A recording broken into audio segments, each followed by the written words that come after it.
L'homme et l'esprit de la forêt, une épopée élargie. Le village affamé par la sécheresse. Dans les terres dorées de la savane ghanéenne, où le soleil implacable peignait le ciel d'un bleu impitoyable, se levait le village d'Akropong. Les cases rondes, tressées de palmes séchées, se dressaient comme des sentinelles fatiguées sous un voile de poussière rouge. Les enfants, autrefois rieurs, erraient pieds nus, leur ventre gonflé par la faim, cherchant des baobabs desséchés pour y gratter une goutte de rosée éphémère. Les femmes, enveloppées de pagnes aux motifs cantes multicolores, fouillaient, la terre craquelée avec des housses usées, mais les ignames refusaient de percer la croûte aride. Les hommes, les épaules voûtées, menaient les troupeaux maigres vers des puits asséchés, où seul l'écho d'un seau vide répondait à leurs prières. Au centre du village, sous l'ancestral fromager millénaire, le chef Nana Kwame siégeait sur un tabouret sculpté d'ancêtres. Ses yeux, plissés par les ans, balayaient l'assemblée. « Frères et sœurs », murmura-t-il d'une voix rauque comme le cri d'un kalao, « les esprits de la terre nous ont abandonnés. La grande sécheresse nous dévore. Sans eau, notre lignée s'éteindra comme une flamme sous le harmattan. » Les sociaux anciens hochèrent la tête, leur griot entonnant un chant funèbre. « Ô ancêtres, revenez-nous, car le sang de la terre coule sec. » C'est alors que Kofi, un jeune chasseur de 20 ans, aux muscles ciselés par les chasses aux antilopes, se leva. Sa peau luisait comme l'ébène poli, et ses dreadlocks dansaient au vent fantôme. « Nana, je partirai. J'ai vaincu le lion à la crinière de feu et traversé le fleuve Volta en crue. La forêt sacrée cache l'eau éternelle. Je la ramènerai. » Les murmures s'élevèrent, admiration pour son audace, peur pour son orgueil. Les anciens secouèrent la tête. « Kofi, la forêt n'est pas une proie. Elle est une mère qui teste les cœurs. » Le départ audacieux de Kofi. L'aube se leva, timide, teignant l'horizon de rose safranée. Kofi, le torse ceint d'une peau de léopard, ajusta sa lance forgée par le forgeron du village, dont la pointe chantait la mort des serpents. Il emporta un sac de mil grillés, une gourde vide et un talisman d'ivoire gravé de proverbes. Le courage est un feu, mais la sagesse en est le vent. Sa mère, Afi aux mains calleuses de tisseuse, lui noua un bracelet de perles autour du poignet. « Mon fils, souviens-toi, l'orgueil est un chemin qui mène au précipice. La forêt écoute les cœurs, non les cris. » Kofi l'embrassa, son rire résonnant comme un tambour djembé.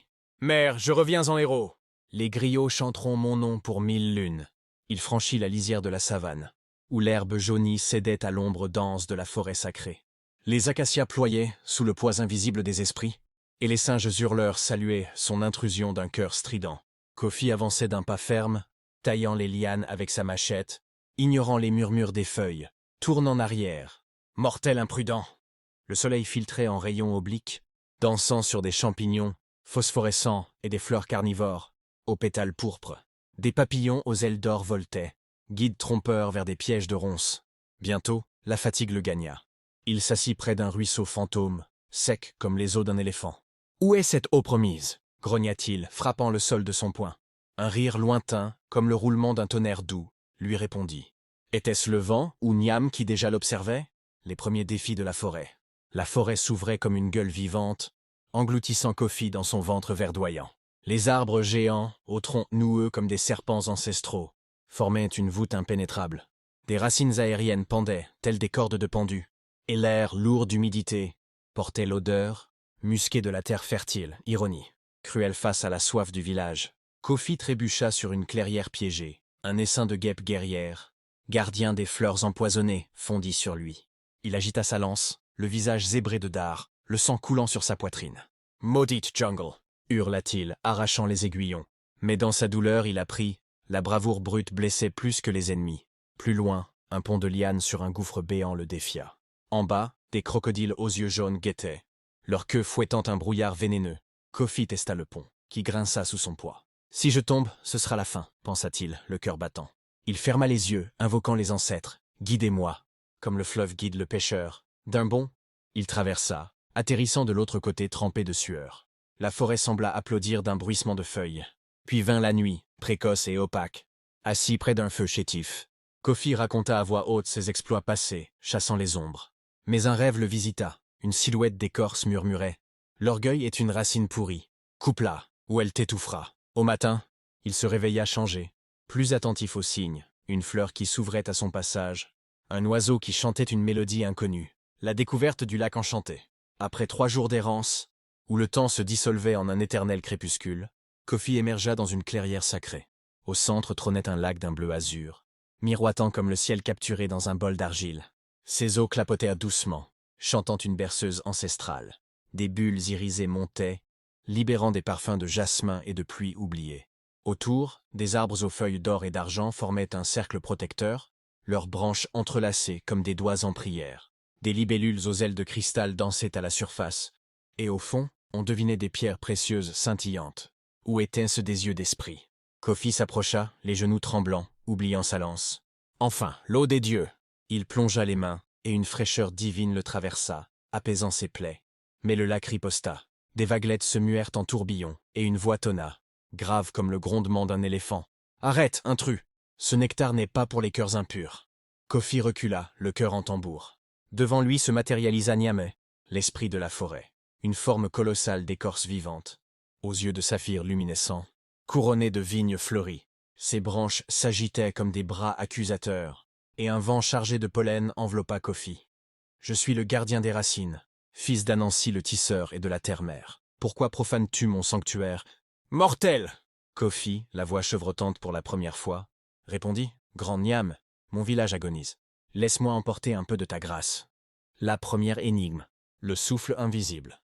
Niam inclina sa tête feuillue, un sourire craquant comme des branches sous la pluie. « Ton courage t'a mené ici, Kofi, mais la forêt ne se conquiert pas par la force. Elle se gagne par l'esprit. Résous mes 3 énigmes, et l'eau sera tienne. Échoue, et tu deviendras l'un des miens, une ombre parmi les troncs. » Kofi déglutit, sentant le poids des âges dans l'air. « Je le jure sur mes ancêtres. » La première énigme fusa comme une flèche. « Je suis partout autour de toi, invisible et libre. Je caresse les herbes, emporte les graines vers de nouveaux horizons, mais je peux aussi rugir en tempête, arrachant les toits et noyant les espoirs. Je donne la vie en portant la pluie, mais je la reprends en séchant les rivières. Qui suis-je » Kofi ferma les yeux, écoutant. Le vent léger agitait les feuilles, murmurant des secrets. Il se rappela les vents du harmattan qui balayaient la savane, transportant les contes des griots d'un village à l'autre. « Tu es le vent, ô Niamey, le souffle de la création, ami et furie de la nature. » L'esprit hocha la tête, et une brise douce enveloppa Kofi, cicatrisant ses blessures. « Bien vu, jeune chasseur. Le vent est le messager des dieux. Ignore-le, et tu es perdu. » La deuxième énigme. La lumière éternelle. Niam s'avança, son ombre projetant des motifs fractales sur l'eau. Deuxième épreuve. Je suis plus vieux que les montagnes qui veillent sur ton village, forgé au commencement des temps. Pourtant je renais chaque aube, pur et neuf, effaçant les ténèbres de la nuit. Je brille pour le roi comme pour le mendiant, réchauffant les semences et guidant les voyageurs. Sans moi, la forêt ploierait dans le froid éternel. Mais je ne suis ni ami ni ennemi. Je suis impartial. Qui suis-je? Kofi leva les yeux vers la canopée, où des rayons perçaient comme des lances d'or. Il pensa au lever de soleil sur la Volta, où le monde s'éveillait en un chœur d'oiseaux, offrant ses dons sans favoritisme. Tu es le soleil, gardien, l'œil du ciel qui voit tout sans juger. Niamerie, un son qui fit danser les libellules. La clairière s'illumina d'une lumière intérieure, et Kofi sentit une chaleur bienveillante l'envahir. Sage réponse. Le soleil enseigne l'égalité, tous baignent dans sa gloire, mais seuls les humbles en captent la chaleur profonde. La troisième énigme, le don infini. L'esprit se fit plus solennel, ses branches s'immobilisant comme en prière. Dernière énigme, la plus ardue. Je vis en toi, Kofi, tapis dans les recoins de ton âme. Tu me portes comme un fardeau invisible. Mais quand tu me donnes, je ne diminue pas. Au contraire, je grandis, reliant les cœurs comme les racines d'un manguier nourrissent le sol. Les avares me perdent, les généreux me multiplient. Dans les champs des griots, dans les partages autour du feu, je suis la flamme qui ne s'éteint pas. Plus tu me partages, plus le monde s'enrichit. Qui suis-je? Kofi s'agenouilla, le front perlé de sueur. Il fouilla son cœur. Sa bravoure? Non, elle s'usait au combat. Sa force? Elle faiblissait avec l'âge. Puis il revit sa mère tissant pour les orphelins. Les anciens racontant des histoires qui unissaient le village. Tu es l'amour, Niam, ou la générosité, ce lien qui unit les vivants aux ancêtres. Un silence suivit. Puis Niam s'illumina, ses yeux saphir pétillants. Précisément, l'amour, ou l'Ubuntu, comme disent les sages du Sud, il n'est pas à conquérir mais à offrir. Le retour du héros sage est la leçon éternelle. Niam disparut en un tourbillon de pétales, laissant le lac calme. Emporte l'eau, Kofi, mais emporte aussi la sagesse. La forêt donne à ceux qui respectent. Elle punit les orgueilleux. Kofi remplit ses outres, et une source jaillit même dans la clairière, irriguant un chemin de retour balisé de fleurs. Il émergea de la forêt au crépuscule, non en conquérant, mais en pèlerin. Au village, les cris de joie éclatèrent. « Kofi! L'eau !» Il ne parla pas de gloire, mais raconta les énigmes autour du feu, partageant l'eau goutte à goutte. La sécheresse recula. Les puits se remplirent, les ignames poussèrent. Nana Kwame le nomma gardien des traditions. « Tu as vaincu non la forêt, mais toi-même, dit-il. » Des lunes plus tard, Kofi enseignait aux enfants. Le courage ouvre les portes, mais la sagesse les franchit. Respectez la nature, partagez l'amour, et les esprits souriront. Ainsi, Akropong prospéra, et l'histoire de Kofi devint un conte chanté, rappelant que dans un monde assoiffé, l'eau véritable coule du cœur généreux. Abonne-toi et active la cloche de notification pour ne rien rater aux prochaines vidéos.